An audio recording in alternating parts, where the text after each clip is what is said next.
Olá, investidores! Sejam bem-vindos a mais um vídeo do nosso Panorama Matinal. Aqui você fica sabendo tudo o que está acontecendo no Brasil e no mundo, questões que impactam os seus investimentos e, é claro, a cotação das suas commodities, sejam elas soja, milho ou trigo. Pessoal, e por falar delas, vamos dar uma olhadinha como é que ficaram ontem. Então, basicamente, ontem a gente teve um dia positivo para a maior parte delas. Começou aí no pregão noturno de Chicago, o mercado chegou a estar mais positivo, mas foi entregando ao longo do dia, né? Então a gente vê aqui pelo óleo de soja que o mercado chegou a trabalhar bem no positivo, né? E fechou com apenas 0,15 de alta. Entregou boa parte do movimento, mas ainda assim conseguiu fechar no positivo. E hoje, durante a madrugada, o mercado chegou a trabalhar no negativo, mas já está positivo novamente, com 0,44% de alta. Para a soja, a alta se manteve, né, durante o pregão, subiu 0,81%, cerca de 10 cents por bushel, e hoje vem subindo 0,34%. O mercado vem em busca da região dos 12,60. Para o farelo também a alta se manteve, tivemos uma alta aí de 1,58% e hoje 0,19% de alta para esse mercado. Trigo chegou a trabalhar no positivo e acabou entregando, né? Fechou aí com 0,65% de queda. O movimento do trigo ainda segue muito forte e é aquilo, né, pessoal? É natural, algum descanso em meio a toda essa euforia. Para o milho, ontem subiu 0,71% e hoje vem subindo mais 0,43%. Em tendência de alta, guiada aí pela média de 20. Vamos ver como é que vai se desenrolar quando chegar novamente ali na região dos 4,70. Aqui no Brasil a gente teve um dia de volatilidade para o nosso mercado, chegou trabalhando negativo, positivo e acabou fechando no 0 a 0. Tá? Então o contrato de julho aí fechou estável. Para o óleo de palma, uma queda ontem de 1,35% e hoje subindo aí 0,67%. Petróleo que ontem caiu 1,20, hoje já sobe praticamente os 1,20 de novo e fica testando essa região aí dos 78,50 mais ou menos, né? O petróleo sem novos estímulos acaba ficando mais tranquilo, né? A gente tem agora a questão do novo presidente de Taiwan. Taiwan, que é teoricamente um território chinês, né?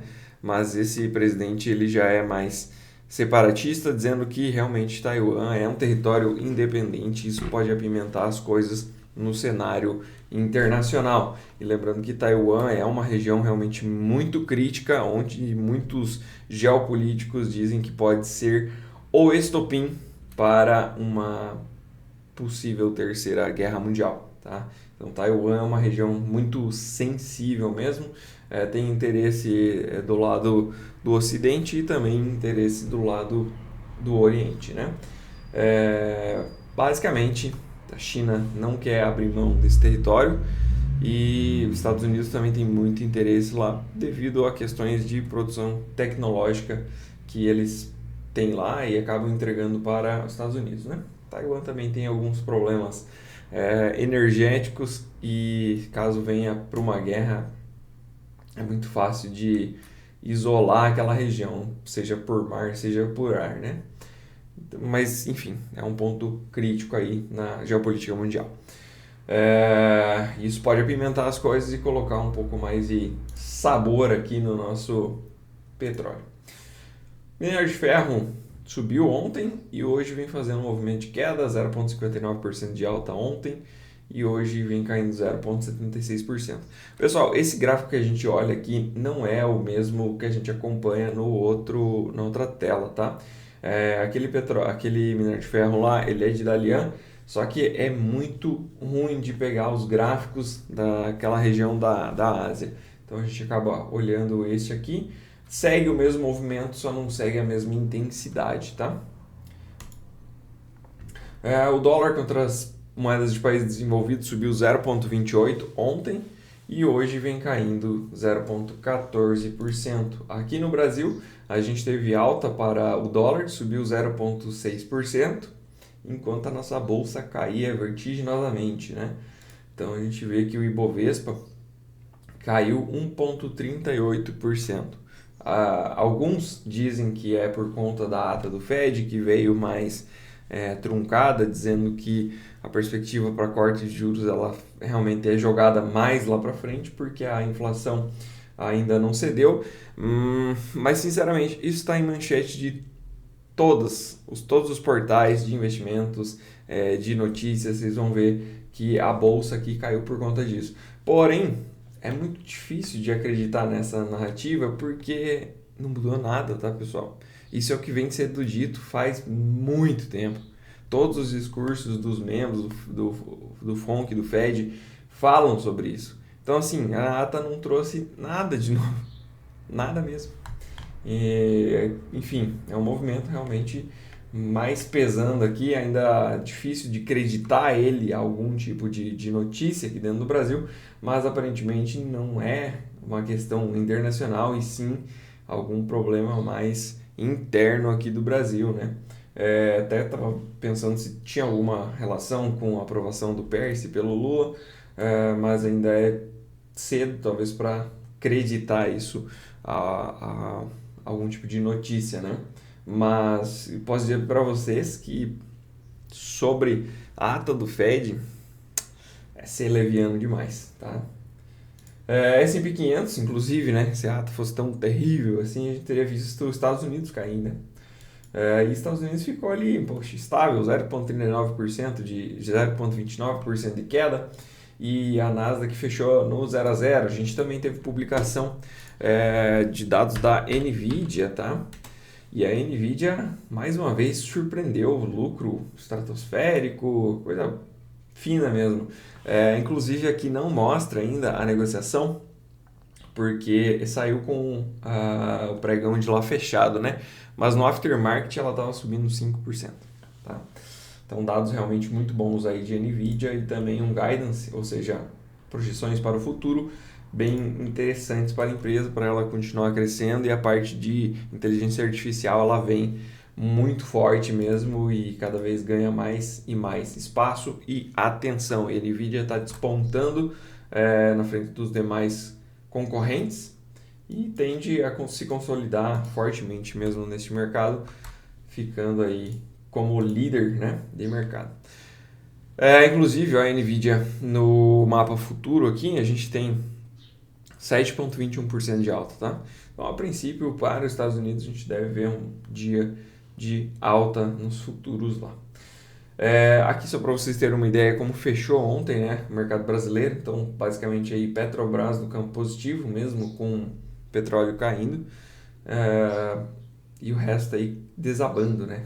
Principalmente a parte de bancos, liderada aí pela B3. A B3 caiu 3,07%, bastante coisa. Setor de utilidades, parte de energia, Eletrobras também despencou 3,7%, estava caindo mais, acabou se recuperando um pouco, mas 3,7% de queda. Hoje, Ásia e Pacífico em queda, então a gente tem China com queda de 1,33%, Hong Kong queda de 1,7%. No campo positivo, apenas o Japão com uma alta de 1,28%. Na Europa, uma leve alta também para os mercados, nada demais aqui, né? Quem mais sobe 0,36%, que é a bolsa francesa, e o Eurostoxx aqui, que é o termômetro, no caso, né, que reúne as 50 maiores ações em termos de negociação, sobe 0,55%. Olha, futuros dos Estados Unidos, como é que tá? S&P 500 subindo 0,68% e Nasdaq subindo 1,1%, tá? Então a ata não traz nada de novo e o mercado está prestando muito mais atenção nos balanços que estão vindo, né? Então a Nvidia aí surpreendendo, puxando, e lembrando que quando essa empresa ela vai bem, não é só ela, né? Ela depende de um monte de parceiros aí no meio do caminho, que se ela vai bem, eles vão bem também. Dólar, já comentei, né? Cai 0,17% contra moedas de países desenvolvidos e também cai hoje contra moedas de países emergentes. Para as commodities não agrícolas, o minério de ferro lá em Dalian cai 1,09% e o petróleo 0,63% de alta.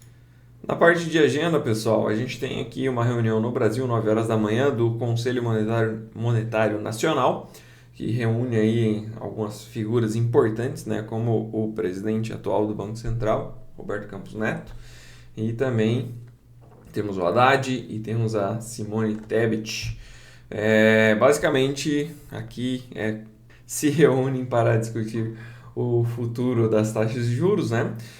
E aqui tem uma inclinação muito grande para um corte maior, né? Porque a gente viu na última reunião, as pessoas que são pró-governo têm uma vontade maior de acelerar o corte nas taxas de juros, que não é muito bom, uma vez que a inflação está subindo, né? E inflação também um pouco mascarada pelos dados do IBGE, mas a gente vê isso no dia a dia, a inflação subindo, e o último dado também mostrou que ela vem subindo e preocupando, né? Então, cortes mais exacerbados aqui na taxa de juros não são bem-vindos, mas já foram feitos em governos de esquerda anteriormente, né? Por exemplo, no governo da Dilma foi acelerado os cortes nas taxas de juros e depois teve que subir também vertiginosamente porque basicamente ficou defasado quanto à inflação, né? Então é um risco bem grande, ainda mais no momento em que Estados Unidos mantém a sua taxa de juros inalterada. A gente tem lá nos Estados Unidos também pedido de seguro-desemprego para ser publicado. Não é muito relevante, né? A não ser que venha muito fora da curva, porque é um dado semanal. A gente também vai ter vendas de casas novas, 11 horas da manhã. Esse aqui é um setor também que preocupa, está na ata, inclusive, que é um setor que o Fed está de olho, que precisa dar uma desacelerada, porque ele também mostra que o consumo, dependendo de como é que vem, né? Se vem com um número mais alto, significa que mais pessoas estão comprando casas, e quando você compra casa, você tem que comprar todo o resto para ela, né? Então, o consumo ele tende a ficar mais alto. E a inflação, consequentemente, também. Fora isso, pessoal, não tem mais nada aqui de relevante na nossa agenda. Então, ficar atentos aí, 9 horas da manhã pode sair algum highlight dessa reunião do Conselho Monetário Nacional aqui no Brasil. E 9h30 da manhã, caso esse dado venha muito para cima ou muito para baixo, pode mexer com o mercado. Mas, a princípio, o que a gente tem hoje para fora do Brasil seria realmente um cenário externo mais positivo e um dólar mais fraco. Vamos ver se isso cola aqui no Brasil. E visto que ontem nossa bolsa caiu muito e parou em cima de uma região de suporte, pode ser que a gente realmente veja o cenário externo fazendo preço aqui e a gente recupere um pouco dessa queda que foi visto ontem.